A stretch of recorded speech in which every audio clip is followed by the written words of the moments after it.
د کانونو او پترولیم وزارت 100,000 ټنه خام نفت د آزادې داوطلبۍ له لارې وپلورل. د امودریا نفتي حوزې اړوند انګوت سیمې 100,000 ټنه خام نفت د بهرنیو شرکتونو له لوري استخراج شوي دي چې د تصفیې چارې به یې د دغه داوطلبۍ ګټونکی شرکت ترسره کړي. شهاب الدین دلاور د کانونو او پترولیم وزارت سرپرست د دغه داوطلبۍ په مراسمو کې وویل چې د کانونو په استخراج او پلور کې پوره شفافیت شتون لري او د قانونو په برخه کې ډیری هیوادوالو ته کاري فرصتونه برابر شوي دي.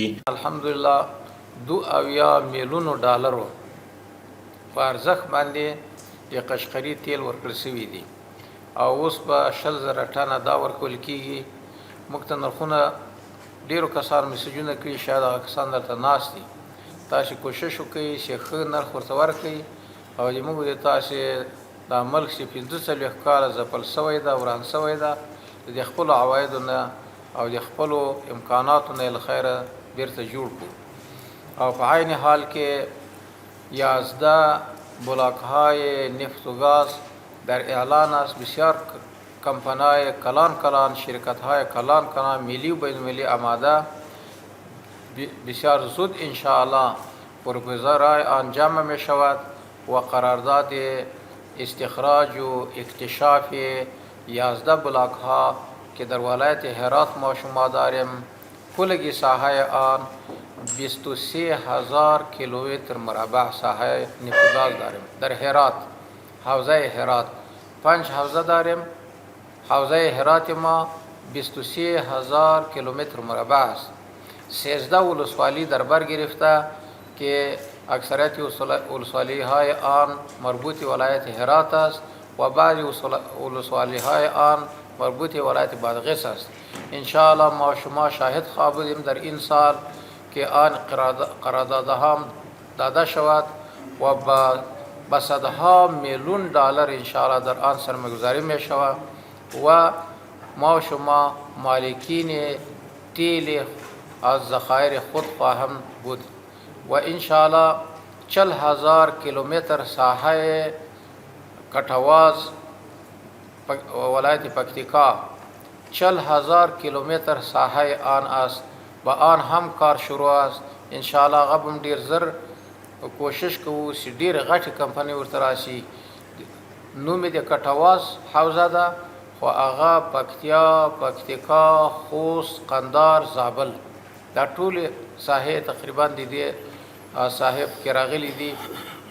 40,000 کیلومتر ساحه ده او ډیر له نفت او له ګاز نه خصوصا نفت د تیلو ذخایر پکې دي او ډیر غټه کمپنی انشاءالله وعده را سره کړې ده. هغو سره موږ ډیر ژر به مذاکرات وکړو که دا کارونه اصول انشاءالله افغانستان په خپلو پښو ودرېږي او زموږ د تاسې هېوادوال به بیا دې ته ضرورت نه لري چې نورو ځای ته مزدوري لپاره لاړ شي یا د کار لپاره لاړ شي. اوس هم د موږ په دې بخش کې ډېر انجینرانو ته ضرورت ده. یا ما 6 نفر انجینران اعلان کردیم در افغانستان پیدا نمیشه. با همسایه انجینر روان کنیم مکتوبه را که از او جای ما 6 انجینر روان کنه. خصوصا په برخه د نفت و ګاز کې موږ ضرورت لرو چې چا دکترا کړي، ماستري کړي. دا اوس هم د تاسې له لارې موږ اعلان کوو د موږ هېوادوال چې هر چا په نفت و ګاز کې، په استخراج کې، په اکتشاف کې، په بلاک بندی کې ماستری داشته باشد یا دکترا داشته باشند، ما با معاش بسیار بلند، با معاش انتهایی و بسیار بلند معاش ما میگیریم در اینجا که خدمت به وطن خود کند. همایون افغان د کانون او پترولیم وزارت وایاند وویل چې د نفتو د پلور په دې داوطلبۍ کې لاسو شرکتونو ګډون کړی و چې د لوړې بیې ورکوونکی شرکت ګټونکی شو. مدیریت نفتي حوزې اړوند انګوت ساحې 100,000 خام نفت کانون او پترولیم وزارت اعلان سپارلی و. نن هم د رسنیو په شتون کې دغه داوطلبي ترسره شوه. په دغه داوطلبۍ کې تقریبا 10 شرکتونو ګډون کړی و چې په دغه کې باختر په دغه شرکت شرکتونو کې قیصر بابا لیمیټډ شرکت د ټولو نه اوچت نرخ یعنی د فی بیلر منفي 8.1 ډالر نرخ ورکو او د دې داوطلبۍ ګټونکی شو. په مجموعي تور باندې 20,000 ټنه خام نفت هغه د 8.5 میلیون امریکایي ډالر څخه په زیات نرخ باندې وپلورل شو. کم سے کم 5,500 نفر ته په صرف په تصفیه کې او هغه نه بعد به په زرهاو نفر چې د تیل په اخیستو پلور کې هغه لري کاروبار دی هغوی ته زمینه د کار کې برابرېږي.